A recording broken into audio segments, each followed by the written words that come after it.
ప్రస్తుతం మనతో పాటు ప్రముఖ ఆధ్యాత్మికవేత్త ఆస్ట్రో న్యూమరాలజిస్ట్ జయప్రద గారు మనతో ఉన్నారు. మేడంతో మాట్లాడేద్దాం. నమస్కారం మేడం. నమస్తే అమ్మా, శ్రీమాత్రే నమః. మేడం, ఈరోజు మనం ధనుసు రాశి వారి యొక్క పరిపూర్ణ జీవితం గురించి మాట్లాడదాం.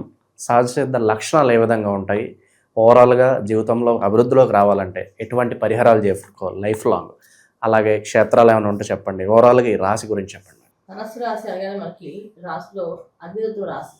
ఈ ధనస్సు రాశి అంటే మనకి బిల్లును ఎత్తుపట్టి ఉన్న కనిపిస్తుంది. అంటే ఏంటంటే వీళ్ళకి ప్రతిదీ డెస్టినీ అనేది క్లారిటీ ఉంటుంది. వీళ్ళు కష్టం వస్తుంది, ఆ విల్లు వదిలితే అది ఎలా వెళుతుందో వీళ్ళ లైఫ్ అలా వెళ్ళిపోతుంటుంది. సో ప్లానింగ్ చేసుకుందాం అనుకుంటారు కానీ ఏ ప్లానింగ్ ఉండదు పాపం. వాళ్ళన్ని ప్లానింగ్స్ ఉంటాయి ఖచ్చితంగా, మేము ఈ ప్లాన్లో వెళ్దాం అనుకుంటాం కానీ ఆ ప్లాన్ లాగా వీళ్ళకి వచ్చే సిచ్యువేషన్స్ కానీ వీళ్ళకి జరిగే పరిణామాలు కానీ ఎప్పుడు కూడా వీళ్ళకి అనుకూలంగా ఉండదు. ఇది ధనుసు రాశి వాళ్ళకి ఉన్నది. సో మనం ధనుసు రాశిలో తీసుకుంటే నక్షత్రాల వైజ్గా తీసుకుంటే ధనుసు రాశికి అధిపతి ఎవరు? బృహస్పతి, గురువు. సో నక్షత్రాల వైజ్ మనం తీసుకుంటే పూర్వాషాఢ 4 పాదాలు, మూల 4 పాదాలు, తర్వాత ఉత్తరాషాఢ. అంటే మూల 1, 2, 3, 4 పాదాల వాళ్ళు, పూర్వాషాఢ 1, 2, 3, 4 పాదాల వాళ్ళు, ఉత్తరాషాఢ 1వ పాదం వాళ్ళు. అంటే మూల నక్షత్రానికి కేతు అధిపతి, తర్వాత పూర్వాషాఢ నక్షత్రానికి శుక్రుడు అధిపతి, ఉత్తరాషాఢ నక్షత్రానికి రవి అధిపతి. అంటే ఇక్కడ మనకి గ్రహాల వైజ్గా తీసుకుంటే మనకి కేతువు మోక్షకారకుడు, జ్ఞానకారకుడు అండి. తర్వాత శుక్రుడిని తీసుకుంటే యోగకారకుడు, భోగకారకుడు. అంటే ఒక యోగం కావాలన్నా శుక్రుడు ఒక అనుగ్రహం ఉండాలి, ఒక భోగం కావాలన్నా శుక్రుడు ఒక అనుగ్రహం ఉండాలి. అలాగే రవి నక్షత్రం అంటే లీడర్షిప్ క్వాలిటీస్. సహజసిద్ధంగా ధనస్సు రాశి మనకి దశమ స్థానం అవుతుంది. దశమ స్థానం అంటే కర్మస్థానం అని అర్థం. అంటే ఎక్కువ వర్క్, అంటే వర్క్లో హాలిక్ ఉండడం కానీ, వర్క్ కష్టపడడం నేర్చుకోవడం కానీ, నేర్పించడం కానీ ఇవన్నీ కూడా ధనుసు రాశిలో వాళ్ళకే వస్తాయి. సో దీంట్లో ఎవరెవరు ఉన్నారు అంటే చిన్న స్థాయి నుంచి పై స్థాయి వరకు ధనుసు రాశి వాళ్ళు ఉన్నారు. ఎంతో మిలియనర్స్గా ఉన్న వాళ్ళు ధనుసు రాశి ఉన్నారు. ఏంటి రూపాయి ఆదాయం లేకుండా రోజువారీ కూలి పని చేసి కష్టపడి సంపాదించే వాళ్ళు ధనుసు రాశిలో ఉన్నారు. అలాగే రోజువారీ కూలి పని కాకుండా చిన్న చిన్న ఈ రోడ్ సైడ్ ఫుడ్ బిజినెస్ చేస్తారు కదా, ఈ బండి పెట్టి బజ్జీలు, పునుగులు ఇవే చేస్తారు. దీంట్లో వాళ్ళు ధనుసు రాశి వాళ్ళు ఉన్నారు. వీళ్ళు కూడా ధనుసు రాశి వాళ్ళు. ఎందుకంటే వీళ్ళు ఎవరి మీద ఆధారపడడం ఇష్టం ఉండదు, ఇండిపెండెంట్గా పెరగాలని కోరిక. ఇది దశమస్థానం కదా, అది సహజ సిద్ధమైన దశమస్థానం అంటే ఏంటంటే తన కర్మని ఎవరి మీద రుద్దడానికి కానీ ఎవరి మీద వేయడానికి కానీ ఆలోచించరు. నేనేం చేస్తే బాగుపడతాను, నేను ఎలా చేస్తే బాగుపడతాను ఆలోచనలు ఎక్కువగా ఉన్నవాళ్ళే ఈ రాశిలో ఉంటారు. ఈ నక్షత్రాలకు అంతే, నేనేం చేస్తే ఎలా చేస్తే నేను బాగుపడి పైకి వస్తాను అని చెప్పి ఇండిపెండెంట్గా తను సంపాదించుకొని దాన్ని సాధించుకొని తను అనుభవిస్తారు ఖచ్చితంగా. సో ఎంత అనుభవిస్తారంటే చాలా చాలా హ్యాపీగా ఉంటారు. వచ్చిన 10 రూపాయలైనా సరే, నాకు వచ్చిన 10 రూపాయలు నేను సంపాదించిన, కష్టపడి సంపాదించిన డబ్బు ఇది, నేను ఎంజాయ్ చేసుకోవచ్చు, దీన్ని నేను వాడుకోవచ్చు, దీనికి ఎవరికి చెప్పే బాధ్యత, ఎవరికి చెప్పే రైట్ లేదు నాకు అని చెప్పి అంతా ఉంటుంది. దీంట్లో మరి దాన గుణం ఉంటుందా, కరుణ గుణం ఉంటుందా అంటే అన్నిటికంటే లెక్కల గుణం ఎక్కువగా ఉంటుంది. అంటే ఏ విషయమైనా ఒక లెక్క ఉండాలి. ఒక గుడికి వెళ్ళాలన్నా దానికి రీజన్ కావాలి, ఈ రీజన్ ఉంటే ఆ గుడికి వెళ్తారు. అందుకని ఏం పని లేకుండా ఆయన తీసుకుంటాడు ఎందుకు, ఆయన ఏదో మన జీవితం మనకి ఇచ్చాడు, మనం వదులుతాం కదా హ్యాపీగా. మళ్ళీ స్పెషల్గా వెళ్ళి నాకు అది కావాలి, ఇది కావాలి, నాకు ఇలా కావాలని కోరుకోవడంలో వీళ్ళు వెనకుంటారు ఆ విషయంలో. అంటే నాకు ఇలా పర్టికులర్ లైఫ్ కావాలి, పర్టికులర్గా జీవితం ఇలా ఉండాలని అనుకోరు. కష్టపడుతూ సంపాదించుకుంటూ వెళ్ళిపోతూ ఉంటారు. అలా వెళ్ళిపోయే దాంట్లో వీళ్ళకి మంచి జరుగుతుంది. ఎలా జరుగుతుంది? ద్వితీయ స్థానం వీళ్ళకి మకరం అయింది, మకర స్థానం ధనస్థానం అయింది. తర్వాత వచ్చే భార్య కానీ భర్త కానీ మకర రాశి నుంచి వస్తారు. అంటే మకర రాశి సంబంధించిన వాళ్ళే ఉంటారు. అంటే ఏంటి, ఎక్కువ ఆలోచన ఉన్నవాళ్ళు, వీళ్ళకంటే నాలెడ్జబుల్ పర్సన్స్ ఉన్నవాళ్ళు, వీళ్ళతో మీరు చేసే పని ఇలా కాకుండా ఇలా చేస్తే బాగుంటుంది అని చెప్పి సలహాలు సూచనలు ఇచ్చేవాళ్ళు. తర్వాత వీళ్ళకున్న కేటగిరీ పీపుల్ ఎవరైతే ఉన్నారో, స్నేహితులు కానీ బంధువులు కానీ, తర్వాత వీళ్ళందరూ కూడా ఏంటంటే సలహా చెప్పి వీళ్ళు ఇన్స్పిరేషన్గా తీసుకుంటారు వాళ్ళందరూ. కానీ వాళ్ళు చెప్పేవి వీళ్ళు నచ్చి వీళ్ళు ఫాలో అవుతుంటారు. యాక్చువల్లీ వీళ్ళు ఎవరిని అడగరు నాకు ఇలా కావాలి, కానీ వీళ్ళు వాళ్ళని చూసి వీళ్ళు ఇన్స్పైర్ అవుతుంటారు. వీళ్ళు ఇంత బాగా చేస్తారు కదా, మనం చేస్తే బాగుంటుంది, ఇలా చేస్తే బాగుంటుంది అని ఆలోచన వీళ్ళు చేస్తుంటారు. కానీ అడగరు. అడగడానికి వీళ్ళకి దశమస్థానానికి అధిపతి ఎవరు? ఖచ్చితంగా సరిభగవాడు. అంటే రాసాధిపతి గురువు అయినా దశమస్థానానికి అధిపతి కర్మకారకుడు, కర్మాధిపతి శనేశ్వరుడు. ఏంటంటే ఆయన తత్వం ఏంటి? ఇండిపెండెంట్గా నేర్చుకునే తత్వం. ఇండిపెండెంట్గా నేర్చుకోవాలి. నీకు కష్టం వచ్చింది, ఈత రావట్లేదు, దూకు, నేర్చుకో, ట్రై చేయి. అదృష్టం బాగుంటే బయటపడతావు, అదృష్టం బాగుంటే చనిపోతావు. అది వీళ్ళ తత్వం అన్నమాట. సో వీళ్ళు ఏంటంటే ట్రై చేస్తాం, వ్యాపారమైనా ఏదైనా సరే రిస్క్ తీసుకోవడంలో ఇంట్రెస్ట్ చూపిస్తారు, చాలా ఇంట్రెస్ట్. ఆ రిస్క్ మాత్రం తీసుకుందాం, వస్తే వస్తుంది, లేకపోతే లేదు. మళ్ళీ ఇంకోసారి కష్టపడతాం, దెబ్బలు తెలిసి మళ్ళీ కట్టబెట్టుకుంటాం, మళ్ళీ లేస్తాం, అని చేస్తాం. అనే తత్వం ఎక్కువగా ఉంటుంది. ఇది ఈ ధనుసు రాశి వాళ్ళ లక్షణాలు. అది వీళ్ళకి వచ్చే జీవిత భాగస్వామి కూడా వాళ్ళ సపోర్ట్గా నిలబడుతుంది. సపోర్ట్ సిస్టమ్ ఎక్కువగా ఉంటుంది. నేను ఇది చేస్తాను, నేను నా వంతు వరకు నా ధర్మం నేను చేస్తాను, మీకు నేను హెల్ప్ చేస్తాను, సాయం చేస్తాను అని చెప్తారు. జీవితంలో వీళ్ళు ఫెయిల్యూర్స్ అనేది ఎక్కువ ఏదైనా ఉంది అంటే ఎక్కువగా ఎవరైనా గురువులు నిందించినా, నమ్మకపోయినా, భగవంతుడు నమ్మకపోయినా వాటి వల్ల నష్టపోతారు వీళ్ళు. వీళ్ళకి అదొక మైనస్ పాయింట్ ఉంది. అంటే ఏంటంటే ఇప్పుడు చెప్పారు కదా గుడికి వెళ్ళాలంటే దానికి రీజన్ ఏంటి అనేసి, దేవుని డిస్టర్బ్ చేయడం. ఆయన ఆయన ఉన్నారు, మనం వదులుతున్నాడు, మళ్ళీ వచ్చిన 10,000 వెళ్ళి నాకు ఇది కాదు ఎందుకు అడగాలి అని అంటున్నారు. అలా కాదు, వీళ్ళు ఎప్పుడు కూడా ఏంటంటే కర్మస్థానాధిపతి కనుక, అంటే ధనుసు రాశి వాళ్ళు ఎప్పుడు కూడా ఏంటంటే ప్రతి నియమం పెట్టుకోవాలి. వాళ్ళు ఖచ్చితంగా నేను ఇలా టెంపుల్కి వెళ్ళాలి, నేను ఈ పూజ చేసుకోవాలి, నేను ఇలా ఉండాలని వీళ్ళన్న రూల్స్ అన్నింటిలోకి ఇది ఒకటి యాడ్ చేసుకోవాలి. ఇది వీళ్ళు లీస్ట్ ప్రయారిటీ. ఒక దానం చేయాలన్నా, ఒక టెంపుల్కి వెళ్ళాలన్నా, అక్కడ ఏదైనా పూజ చేయాలన్నా దానికి లీస్ట్ ప్రయారిటీ. ఆ లీస్ట్ ప్రయారిటీని ఫస్ట్ ప్రయారిటీ చేయాలి. అప్పుడు వీళ్ళకి ఆ ఉన్న స్ట్రగుల్స్ తగ్గుతాయి. లేకపోతే స్ట్రగుల్స్ ఫేస్ చేస్తూ వెళ్తూ ఉంటారు. ఇది ధనుసు రాశి. ఆధ్యాత్మిక మార్గంలో ఉంటే బాగా కలిసి వస్తుంది అంటారు. చాలా బాగా కలిసి వస్తుంది. ఇలా ఆధ్యాత్మిక భాగంగా వెళ్ళడానికి కష్టపడి ప్రతిదీ లెక్కే. ఇవాళ ఇంత దూరం వెళ్ళాలి, ఇంత దూరం చేయాలి, ఇంత ట్రావెల్ చేయాలి, ఇంత టైము, ఈ టైంలో నేను సంపాదించవచ్చు, నేను ఈ అమౌంట్ దీనికి పెడితే లాభం ఉంటుంది అని చెప్పి. అంటే ఎలా ఉంటుందంటే వీళ్ళ తత్వము ఆకలితో ఉన్న వాళ్ళకి అన్నం పెట్టడానికి ఇష్టపడతారు. అయ్యో వాళ్ళకి కష్టపడుతుంటే అన్నం పెట్టడానికి ఏమైంది మనం అని చెప్పి వీళ్ళు ఎంత ఖర్చైనా దానికి సిద్ధపడతారు. అదే డబ్బు పెట్టి ఏదో తీర్థయాత్రకు వెళ్ళమంటే వెళ్తే ఏమొస్తుంది, మన డబ్బులు ఖర్చు తప్ప, దానివల్ల పుణ్యం, ఆ పుణ్యం దగ్గర తలుచుకుంటూ రాదా ఏంటి, మన పెద్దవాళ్ళు చెప్పారు కదా. ఇక్కడ కూర్చొని దండం పెట్టుకున్నా, కాశీలో ఉండి కాశీ క్షేత్రాన్ని దర్శనం చేసిన, ఇంట్లో కూర్చొని కాశీ విశ్వేశ్వర అంటే కూడా ఆ పుణ్యం వస్తుంది మా పెద్దవాళ్ళు చెప్పారు. దాన్ని ఎక్కువ ఫాలో అవుతుంటారు. అలాగే నీళ్లు పట్టుకుని కాశీ గంగ అంటే గంగాదేవి కాశీ గంగగా మారిపోతుందని చెప్తారు కదా. సో నీళ్లు పట్టుకుని అంటే కూడా అవుతుంది కదా, దానికోసం కాశీ వెళ్ళాలా అని ఆలోచిస్తుంటారు. ఇలాంటి లెక్కలు కొంచెం ఎక్కువ వేస్తుంటారు. దేవుడి విషయంలో వీళ్ళు లెక్కలు వేయకూడదు. ఫస్ట్ ఆఫ్ ఆల్ ఎవరైనా ఎప్పుడైనా చెప్పారు అంటే ఏంటంటే అది వీళ్ళకి టర్నింగ్ పాయింట్ అని చెప్తారు. అంటే వాళ్ళ లైఫ్లో ఏదో కష్టం వస్తుందంటే, ఎందుకంటే ఇది ధనుసు రాశి, ధనుసు రాశికి గురువు అధిపతి. సో గురువు ఏం చేస్తారు, ఎప్పుడు కూడా గైడ్ చేస్తుంటాడు. ఎలా గైడ్ చేస్తారు, ఇది కలియుగం కదా, ఆయన వచ్చి ఏం చేయడు, మనకి మనుషుల రూపంలో చేస్తారు. ఈసారి మీరు ఈ టెంపుల్ ఖచ్చితంగా వెళ్ళండి సార్ బాగుంటుందని చెప్పారు అనుకోండి, ఎవరో ఒకరితో చెప్పిస్తాడు ఆయన. పర్టికులర్గా నాకు నచ్చిన వాళ్ళతో చెప్పించాలని రూల్ ఉండదు వీళ్ళకి, ధనుసు రాశి వాళ్ళకి. ఎందుకంటే శని భగవాన్ తత్వం అది.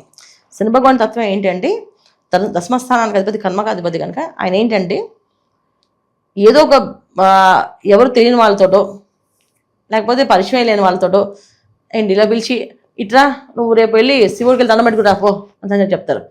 ఏంటి ఏదో మాట్లాడితే ఏదో అందరూ కలిసి అమ్మ దండం పెట్టుకు వెళ్ళిపోతారు. మనం ఎందుకు చేయాలి, అసలు మనకి ఏం సంబంధం ఉందని చెప్పేస్తే మనం వెళ్ళాలా అనే లక్షణం ఉంటుంది వీళ్ళకి.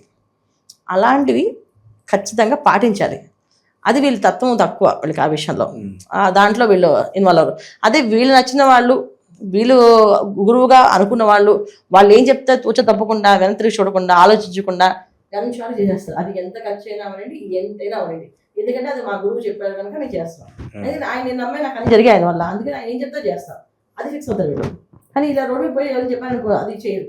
ఇది చేయాల్సిన ఏదో లక్ష్యం వాళ్ళ రూపాయి కోసం చెప్పాడు, ఆ రూపాయి ఇచ్చేదాం, దానికోసం నన్ను డిస్ట్రిబ్యూట్ చేయడం అని చెప్పి ఆ లక్ష్యం ఎక్కువ ఉంది. కానీ వీళ్ళకి ఏంటంటే భగవంతుడు ఎవరో ఒక రూపంలో ఎప్పుడు ఏదో చెప్పిస్తూ ఉంటాడు. వీళ్ళకి పలానా వాళ్ళు చెప్పాలి, ఇప్పుడు గురువు దగ్గరికి వెళ్ళాలని కూడా ఒక మార్గం కావాలి కదా. సో గురువు చెప్పాలంటే కూడా అక్కడ కర్మ అడ్డుపడుతుంది. ఎందుకంటే కర్మ ఎప్పుడు కూడా నువ్వు అనుభవించాలని చూస్తుంది తప్ప దాన్ని తప్పించాలని చూడదు. నువ్వు అనుభవించాలి. ఆ టైంకి అందుబాటులో ఉండకపోవచ్చు, ఆ టైంలో చెప్పకపోవచ్చు, చెప్పాలనిపించినా నువ్వు చెయ్యవని చెప్పి కొంతమంది ఏమంటారు, ఒక గురువుకి తత్వం తెలుస్తుందా, తెలిసినప్పుడు నేను చెప్పిన వాడు చేయడు ఎందుకు చెప్పడం అని చెప్పి వాళ్ళు ఉండిపోతారు సైలెంట్గా.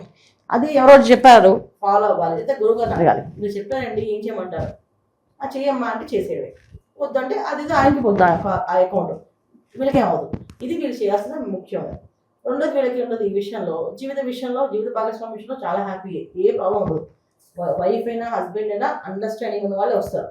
అండర్స్టాండింగ్ లేదు అంటే అది జాతక ప్రభావం ప్రాబ్లం తప్ప, పర్సనల్ జాతకాల్లో ప్రాబ్లం తప్ప ఈ ధనుసు రాశి వాళ్ళకి భార్యాభర్త మధ్య సమస్య అనేది లేదు.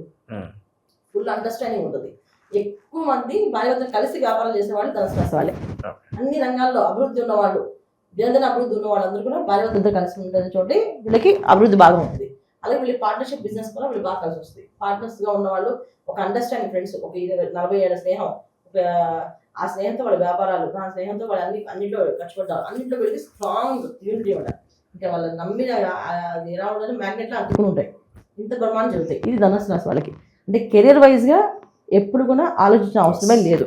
కెరీర్ బాగుంటుంది, అది వాళ్ళు డెవలప్ చేసుకునే విధానం తప్ప ఇంకేం లేదు. పర్సనల్ జాతకంలో ఒకవేళ దశ బాగిపోయినా, కర్మ అనుభవించాల్సి వచ్చినా, పరిస్థితులు బాగాలేకపోయినా అనుభవించాలి తప్ప కెరీర్ వైజ్ ఎప్పుడు మనం ఆలోచించిన అవసరం లేదు. ధనుసు రాశి వాళ్ళని కళ్ళు మూసుకొని వాళ్ళ లైఫ్ హ్యాపీ అనమాట ధనుసు వాళ్ళకి. అయితే ఎడ్యుకేషన్ వైజ్గా చూసుకుంటే చాలా మంది తక్కువ ప్యూర్ ఎడ్యుకేషన్ ఉన్నారు, హై ఎడ్యుకేషన్ ఉన్నారు. అయితే 90% పీపుల్ ఎడ్యుకేషన్ చాలా తక్కువ. హై ఎడ్యుకేషన్ ఉన్న వాళ్ళు, ఒక ప్రొఫెషనల్గా ఉన్న వాళ్ళు చాలా తక్కువ మంది ధనుసు రాశి వాళ్ళు. ఇదే ప్రొఫెషనల్గా ఒక ఐఏఎస్ ఆఫీసరో, ఒక ఐపీఎస్ ఆఫీసరో, లేదా ఒక డాక్టరో ఉండాలి అంటే అది చాలా టైం పట్టేస్తుంది. అదే అది కొంచెం బాగా యోగాలు, జాతకంలో మంచి లగ్నాలు, మంచి లగ్నం పడి బాగుంటేనే అవుతుంది. అదర్వైజ్ 90% పీపుల్ అన్ని కేటగిరీలో ఉన్న వాళ్ళు ఈ ధనుసు రాశి వాళ్ళు. ఎందుకంటే కర్మాధిపతి అధిపతి అయిన స్థానం అది అన్ని రంగాల్లో అభివృద్ధి ఉన్న వాళ్ళు ఈ స్థానంలో ఉండేవాళ్ళు. ఈ రాశి వాళ్ళు బాగా సంపాదిస్తారు, బయట తెలియదు వీళ్ళంతా సంపాదించాలని, వాళ్ళు తప్ప బయట వాళ్ళు తెలియదు. బయటకి ఎప్పుడు చూసినా ఇది కష్టంలో ఉన్న వాళ్ళలాగే కనిపిస్తుంటారు. అది వీళ్ళ రూపు, వాళ్ళు ఉండే లక్షణాలు అవి. కొంచెం లోబత్వం ఎక్కువగా ఉంటుంది, అంటే అవసరాన్ని తప్ప ఎక్కువ ఖర్చు పెట్టరు. ఇది అవసరమా, ఇది అవసరం అయితే కొంత అభివృద్ధి లేదు అని. శుభ్రం ఎక్కువ. ఎంత శుభ్రం అంటే అసలు అది ఓసిటీ ప్రాబ్లం లాగా అనిపిస్తున్నాడు. ఇది శుభ్రంగా లేకపోయినా, అది శుభ్రంగా తినరు, ఆ ప్లేస్కి వెళ్ళరు, ఆ దేశానికి వెళ్ళరు. అలాగే ఇల్లు వాటిని ఎప్పుడు కూడా శుభ్రంగా ఉంచుకోవాలి, నీట్గా ఉండాలి, ఆర్గనైజ్గా ఉండాలి. ఆర్గనైజ్ లేకుండా ఉంటే నచ్చదు. అది ఎవరింట్లో ఆర్గనైజ్ లేకపోతే వాళ్ళ ఇంటికి వెళ్ళబుద్ధి కాదు. వాళ్ళ ఇంటికి వెళ్ళిన నుంచి అవన్నీ ఇలా ఆర్గనైజ్ పెట్టుకోలేదు వీళ్ళు అసలు ఏం తత్వం వీళ్ళకి, అసలు వీళ్ళకి ఇదే రాలేదు, అదేందుకు వస్తుంది అని చెప్పి లక్షణం అంచనా వేసేస్తుంటారు. అంటే వ్యాపారం విషయంలో వీళ్ళు ఎక్కువ దూరం వెళ్ళరు. మనిషి మాట్లాడే శుభ్రత, శుచి, దాని మీద వీళ్ళు అంచనా వేసేస్తారు. వీళ్ళకి అంత నాలెడ్జ్ లేదు, చేయలేరు అని చెప్పేసి.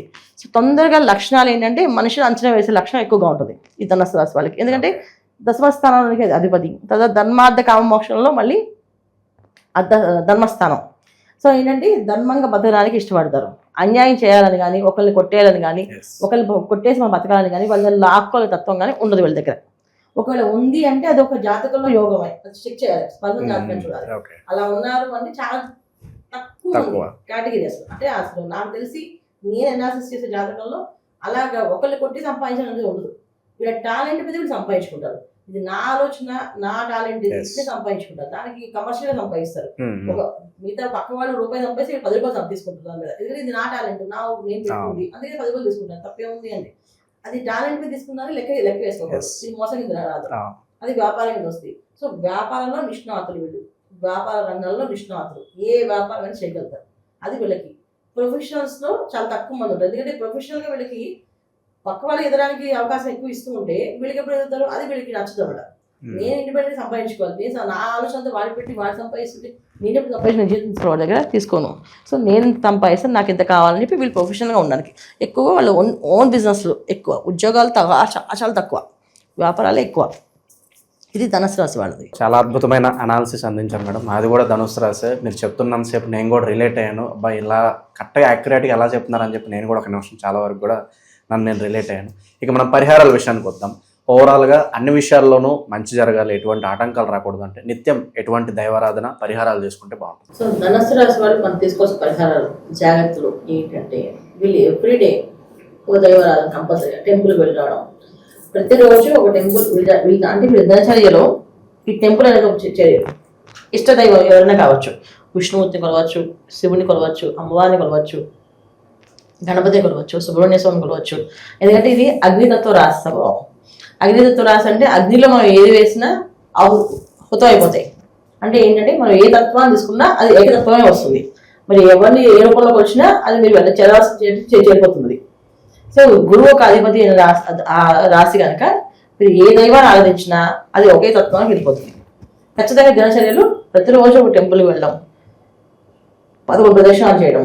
ఎందుకంటే వీళ్ళు ఎప్పుడు దాకా చేస్తారు తెలియదు. మనం ఇప్పుడు ఈ వీడియో చూస్తుంది ఇక్కడి నుంచి వాళ్ళు మొదలు పెడితే అంటే గతంలో చేసిన ఏమైనా దోషాలు, పాపాలు ఏమైనా ఉన్నా అవన్నీ కూడా పరిహారం అయిపోతుంటాయి. ప్రతిరోజు కూడా ప్రదక్షిణాలు చేసుకోవాలి. గుడిలో 11 ప్రదక్షిణాలు తక్కువ కాకుండా నచ్చిన దేవాలయానికి, నచ్చిన దైవానికి ప్రదక్షిణాలు చక్కగా చేసుకోవడం. హనుమాన్ చాలీసా పారాయణ ఎప్పుడు చేయడం. ఎందుకంటే వీళ్ళకి ద్వితీయ స్థానం శని భగవాన్ యొక్క స్థానం. అంటే ఏంటి అంటే కర్మస్థానం, ఇది దశమస్థానం, వీళ్ళకి ద్వితీయ స్థానం, మళ్ళీ శని భగవాన్ యొక్క స్థానం మకర రాశి అయింది. అంటే ఏదైనా డబ్బులు రావాలంటే కొంచెం ఆలస్యంగా వస్తాయి. వీళ్ళు 99% కష్టపడిపోతారు, అక్కడ డబ్బులు వెంటనే రావు కదా, అక్కడ రావడానికి ఆగిపోతుంది. సో అందుకని ఆ స్థానాల నుంచి డబ్బులు ధనం రావాలంటే నిత్యం హనుమాన్ చాలీస పారాయణ, ప్రతిరోజు హనుమాన్ చాలీస పారాయణ చేయడం, హనుమాన్ దేవాలయం కానీ లేదా గణపతి దేవాలయం కానీ ఇంకా ఇష్టం ఇష్టదైవం ప్రదర్శన చేయడం, ఆ సంబంధించిన దేవుడికి కాస్త ఏదైనా విశేషమైన రోజుల్లో అభిషేకాలు, పూజలు, హోమాలు ఆ గుళ్ళు జరుగుతున్నాయండి. ఆ గుడిలో వీళ్ళు మా వంతు ధర్మంగా నా పేరున ఈ అభిషేకం చేయించండి లేదా నా పేరున ఈ హోమం చేయించండి అని ఒక టికెట్ తీసుకోవడం. ఆ టైంలో అక్కడ టికెట్ తీసుకొని వచ్చేయడం కాదు, కేటాయించడం. కొంచెం అలా కేటాయించడం వల్ల ఏంటంటే వీళ్ళు ఏదైతే ప్రారంభ కర్మలు కానీ లేకపోతే ఆల్రెడీ చేసిన ఏదైతే ఇబ్బందులు ఉన్నాయి కానీ అవన్నీ కొంచెం తొలగే అవకాశం ఉంటుంది. ధనం ముఖ్యంగా ఎటువంటి ఆటంకం లేకుండా వస్తూ ఉంటుంది. ఎంత సంపాదిస్తారో అనేది ఏంటంటే ఎక్కువ కష్టపడుతుంటారు. 99% కష్టపడితే 1% ఇన్కమ్ వస్తుంది చాలా మందికి. ఆ 1% కాకుండా 19% ఇన్కమ్ రావాలి అంటే భగవంతుడు ఆరాధన, దైవారాధన ఖచ్చితంగా చేయాలి. తర్వాత గురువుల్ని ఎప్పుడు నిందించకూడదు. వీళ్ళు బెటర్, వాళ్ళు వేస్ట్, వాళ్ళ అతి, వీళ్ళు ఇది, వాడికి అంత సీన్ లేదు, వీళ్ళకి ఇంత ఎవరికి ఎంత సీన్ ఉంటే ఉంటుంది. ఒకే సరస్వతి అంటే చిన్నపిల్ల దగ్గరకున్న ఏదో మంచి విషయం ఉండొచ్చు, అందుకని మనం తీసిపారడానికి లేదు. అందుకని వీళ్ళు జనరల్ గా వీళ్ళు ఏంటంటే వీళ్ళు నమ్మిన గురువులు తప్ప మిగతా వాళ్ళందరికీ వాల్యూ ఇవ్వరు. వాళ్ళకి ఇచ్చేది ఏంటి, వాళ్ళకే కాదు, వాళ్ళకి చెప్పేది ఏంటంటే ఆ తత్వాన్ని తీసేయాలి. ఎందుకంటే వాళ్ళు వచ్చినా రాబట్టి మనకు సంబంధమే లేదు, ఎందుకంటే మన పని కాదు అది. మనకి అవసరం అయితే పాటిస్తాం, అవసరం లేకపోతే నమస్కారం పెడతాం, నమస్కారం అండి అంతే. దాని నుంచి విమర్శ అనేది రాకూడదు. అవసరం విమర్శ వచ్చినా బయట విమర్శించినా అది మనకి పాపం బాగుంటుంది. ఎందుకు, ఇప్పుడు ఒక మాస్టర్ గారి ఇంట్లో తప్పు మనిషి ఉంటే మాస్టర్ గారు ఒప్పుకుంటారా? ఒప్పుకోరు కదా. అలా ధనుసు రాశి వాళ్ళకి అధిపతి ఎవరు? గురువు. సో బృహస్పతి తత్వం ఏంటి? ప్రతిదిని ఆరాధించాలి, గౌరవించాలి. ఇదే ఆయన తత్వం, ఆయన నేర్పించే తత్వం కానీ ఆయన ఉండే తత్వం కానీ. అందుకే జాతకంలో ఏ గ్రహాలు ఎలా ఉన్నా గురువు బాగున్నాడా అని చూస్తారు.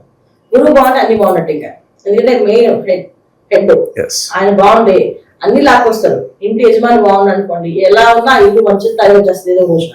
ఇంటి యజమాని బాగాలేకపోతే రాదు. అలాగే ధనుసు రాశి వారికి అధిపతి గురువు కనుక వీళ్ళు ఎటువంటి వాళ్ళని ప్రొఫెషనల్స్ గా ఉన్న వాళ్ళు ఎవరిని కూడా వేస్ట్ గాడనో చెత్త వెదవనో అసలు మాటగా మాట్లాడకూడదు. అలాంటి పదాలు ఎక్కువగా వాడుతుంటారు వీళ్ళు, అసలు మాట్లాడకూడదు. అన్నిటికంటే చాలా మంది ఇంకొక రకమైన లాంగ్వేజ్ వాడతారు, అది మనం వెళ్ళాం. ఆ లాంగ్వేజ్ ఎక్కువ వాడుతుంటారు ఈ ధనుసు రాశి వాళ్ళు. అలాంటి లాంగ్వేజ్ అస్సలు వాడకూడదు. అంటే నేను చెప్పాలంటే మనం తెలుగు భాష చెప్పాలంటే వినరాని మాటలు, అనకూడని మాటలు అంటుంటారు. అస్సలు వీళ్ళు అనకూడదు. అందులో ముఖ్యంగా ఆడవాళ్ళని తిట్టకూడదు. ఎందుకంటే వీళ్ళు తిడితే సినిమా వాడు ఒక లక్షణం ఏంటంటే హింసించిన వాళ్ళు ఏదైనా తిట్టినా అది ఖచ్చితంగా అది ఎఫెక్టివ్ ఎక్కువగా ఉంటుంది. సో ఇలాంటి లాంగ్వేజెస్ అన్ని ఆపేసి ప్రశాంతంగా ఉంటాం. దేవుని ప్రదర్శనలు చేస్తే వీళ్ళకి ఎంత కష్టపడతారో అంత డబ్బు ఇంటికి వస్తుంది, ఖచ్చితంగా వస్తుంది. ఇది రాసి పెట్టుకోండి. ఓవరాల్ గా ధనుసు రాశి వారి జీవితం, వాళ్ళ లైఫ్ ఎలా ఉంటుంది, జీవితంతో ఎలాంటి పరిహారాలు చేసుకోవాలి అద్భుతంగా వివరించారు. ధన్యవాదాలు. నమస్తే అమ్మా. శ్రీమాత్రే నమః.